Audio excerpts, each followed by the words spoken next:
Kenapa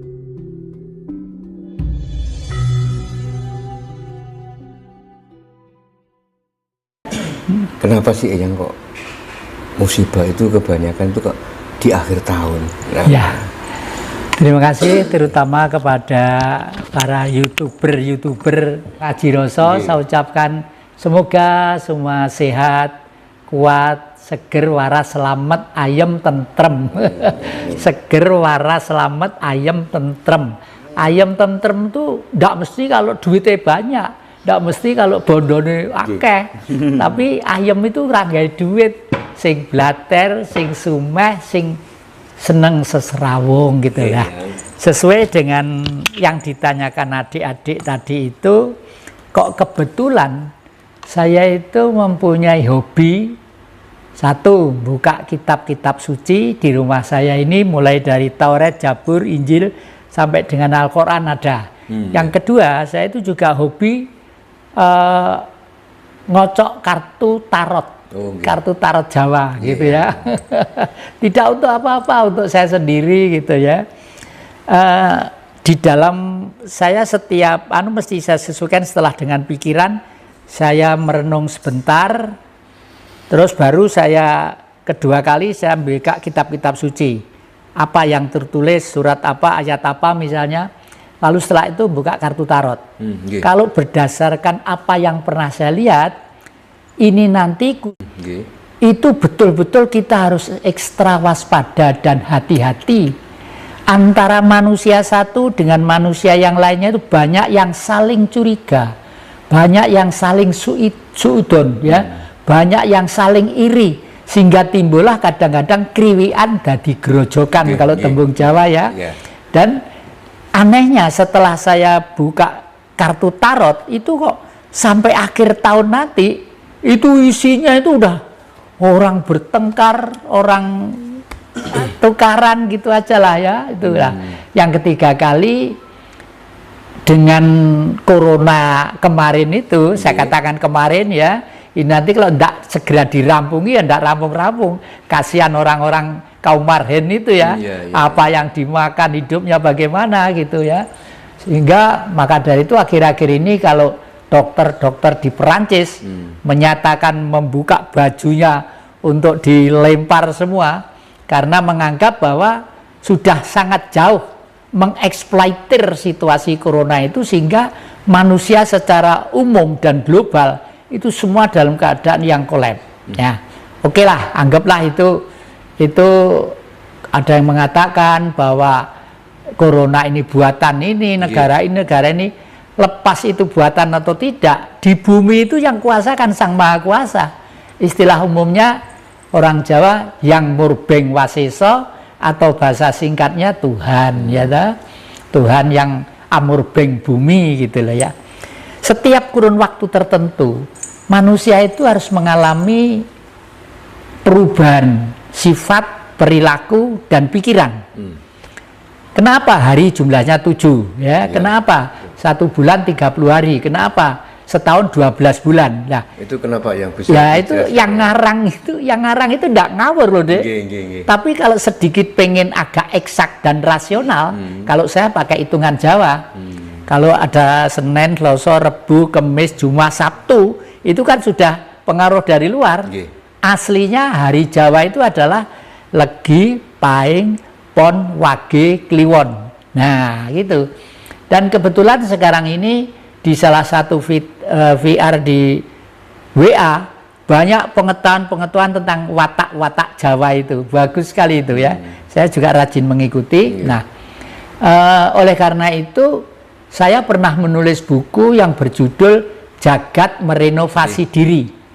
Itu buku Jagat Merenovasi Diri saya buat tahun 1998. Bahwa manusia di dunia ini nanti hanya akan disisakan 28,3%. Entah itu Eropa, entah itu Utara, entah itu Selatan, entah itu Afrika, hanya disisakan 28,3%. Intinya penyaringan besar-besaran. Penyaringan besar-besaran ya. Kok ada komanya 3%, kok tulis kok tahu, kok seperti penujum aja. Bukan. Saya itu tanya kepada Tuhan, ya saya yakini Tuhan di mana? Di tubuh kita semuanya. Bahkan ilmu tahun 3000 nanti itu sudah diturunkan di lereng Arjuna. Ilmu tahun 3000 ya. Ilmu tahun 3000 itu sudah diturunkan di Arjuna. Ini ada Al-Qur'an, ada Taurat, ada Injil, ada Taurat, ada macam-macam di sini ya, di meja saya ini. Tapi nanti itu di era digitalisasi, Dek. Iya. Kitab suci itu cukup satu lembar kitab suci. Semua itu. Kitab suci jadi satu lembar ya? Hanya satu lembar. Hanya satu lembar. Saya namakan Jamus Kalimosodo. Ya. Jamus Kalimosodo. Jadi tadi itu saya mau bawa anunya di HP saya ada. Jamus Kalimosodo itu bentuknya begini ya. Terus ini kayak amplop gini. Terus ini sentra titik kurung double plus kurung minus ya. Ini asal mulanya terjadi alam semesta dan isinya. Nah, kalau orang Jawa mengatakan tuhu ono, sebenarnya ada.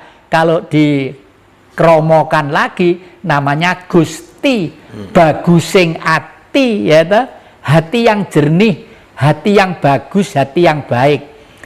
Jadi Tuhan itu kesimpulannya siapa? Ya kita semuanya ini adik-adik itu ya Tuhan, Tuhan, sinar Tuhan, sinar Tuhan, sinar Tuhan, sinar Tuhan. Nah, bagi sinar Tuhan kepada manusia yang terpilih pada waktu kurun tertentu disebut nabi ya.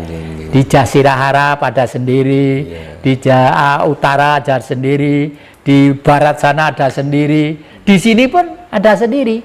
Jadi akhir-akhir ini di WA itu agak rame perkara sekarang ini kok sepi, tempat-tempat ini ibadah ini kok sepi. Ya karena apa? Karena anak-anak muda sekarang itu memegang HP gini, tanya apa aja udah bisa, tanya tuyul itu apa, tapi dijawab oleh HP itu. Seperti tadi yang Jati katakan bahwa nanti itu kitab itu hanya satu lembar. Lalu saya teringat dengan salah satu sesepuh yang mengatakan bahwa nanti itu cuma ada satu agama. Nah, itu tanggapan dari yang Jati bagaimana? Apakah ya benar, gitu? Benar juga. Karena gini, agama itu sebenarnya dimulai dari budi baik seorang master yang tadi saya sebut nabi ya. Nah, lalu Nabi itu kan memberi fatwa, ngumpulkan orang supaya berbuat baik, lah. Itu terus ditulis oleh pengikut-pengikutnya, ya ditulis dengan buku itu, ditulis dengan buku. Lah, setelah itu terus bergulir secara dialektika politik, lama-kelamaan banyak orang berkepentingan di situ, ya banyak kepentingan, sehingga lama-kelamaan kitab itu tidak dianggap satu acuan dasar, tapi mung tinggi ben diarani wong apik, ben diarani wong itu aja. Buktinya apa? Buktinya alam ini semakin lama semakin rusak, ya. Hutan semakin rusak, ekosistem semakin rusak, ya, membuat bangunan-bangunan tidak diperhitungkan dengan baik. Makanya rumah yang ini sejak dulu ya bambu, kayu seperti ini sejak dulu, meskipun saya di Kota Malang, kota yang terkenal gede ya, malah dulu bangunan model Belanda juga banyak, tapi saya cuma gini aja, kayu-kayu aja. Nggih gitu. Terus ini yang memungkinkan nggak yang untuk ke depan seperti Nusantara ini yang akan kembali ke zaman kerajaan lagi ya? Saya sangat yakin dan hakul yakin ya. Karena apa? Karena nanti itu kalau sudah politik ini rakyat itu jenuh berpolitik, akhirnya akan mencari pengayoman, gitu. Pengayoman. Karena sementara sistem pemerintahan yang ada itu sebenarnya sudah ada presiden, sudah ada menteri, dirjen, DPR, MPR, sebenarnya sudah penuh ya. Tapi karena berangkatnya terbentuknya itu sudah lewat satu jalan yang kurang tepat sesuai dengan keluhuran budi Pancasila yang pertama, ketuhanan yang Maha Esa, ya toh. Kenapa kok kurang tepat?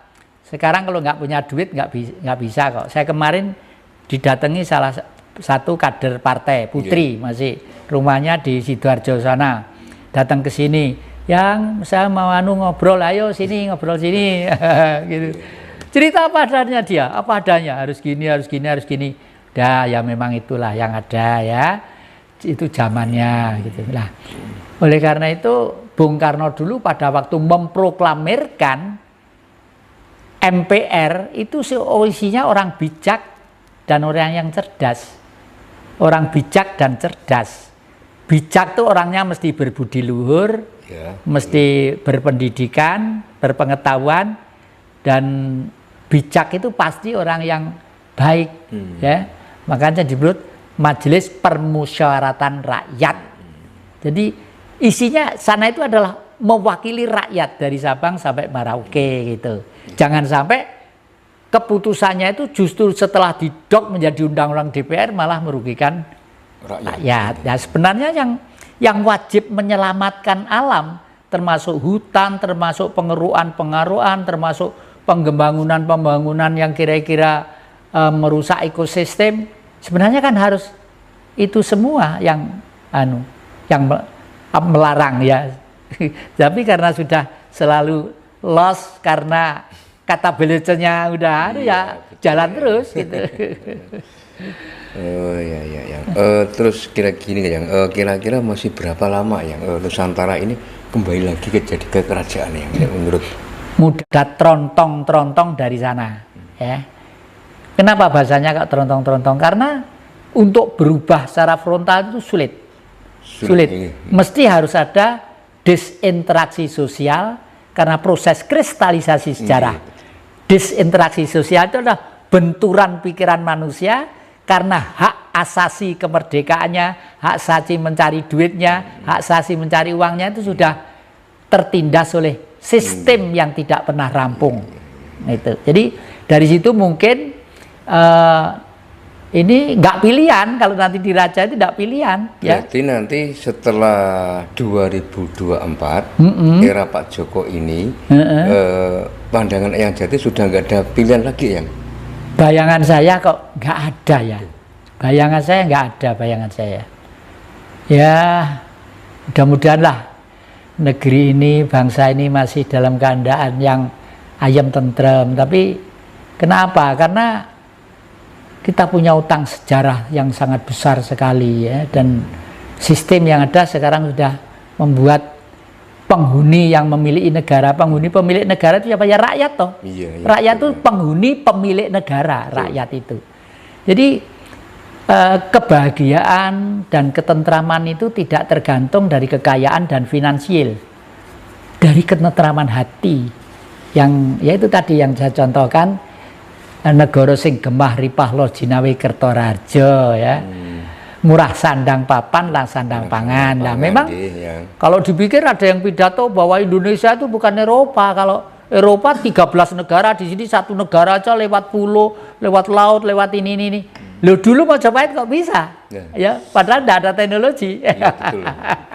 Kok bisa? Ya karena sang raja itu hatinya adide mereka, sehingga apa yang diambek para maartakan, makanya yang namanya jung-jung atau kapal laut itu kuat-kuat zaman Majapahit itu ya.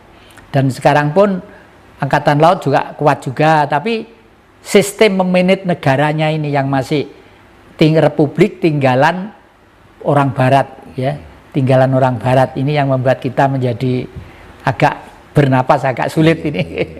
Apa mungkin yang nanti kalau sudah tatanan baru Nusantara ini sudah beralih menjadi kerajaan akan bisa meniru seperti kejayaan Majapahit yang? Saya yakin bisa okay. Karena begini, tergantung siapa nanti rajanya ya. Rajanya itu harus menguasai satu geografis, kedua kali politik secara nasional dan global, ketiga kali adalah potensi yang ada di negeri ini, keempat adalah budaya yang ada di negeri ini. Nah, di zaman Majapahit itu rakyat itu masyarakat dalam kelompok tertentu diberi otonom. Jadi misalnya di Kecamatan Lowowaru ini ya, Kecamatan Lowowaru ini orangnya itu hidup karena apa ya? Kalau di kota masih kurang tepat ya. waktu Mojopahit kota tidak seperti ini ya.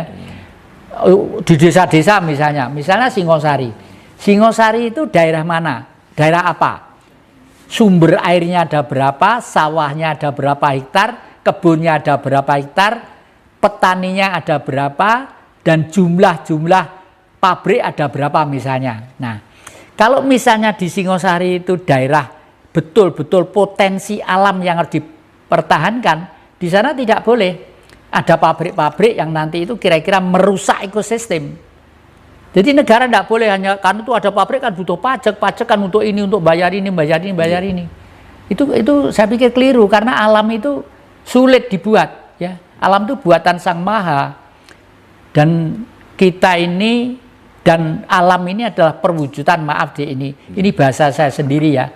Kalau saya berpikir alam itu adalah Allah yang kelihatan. Saya tekankan lagi, alam ini adalah Allah yang kelihatan. Alam, Allah, ya. Wujud dari. Lah wujud dan yang satu pakai O, yang satu pakai A. Kenapa pakai O? Karena ada yang tidak mampu kita jangkau dengan mata, ya. Tapi semua kan ada. Nah, itu.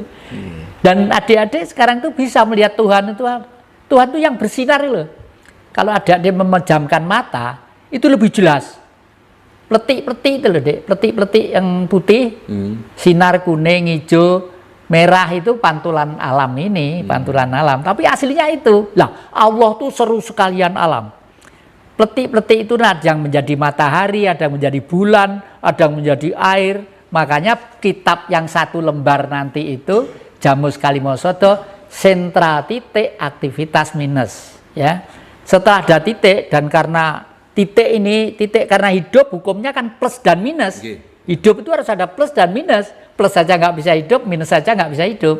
Nah, minus itu bumi, plus itu angkasa. Karena lentur begini, tek bergeser, lap, wah.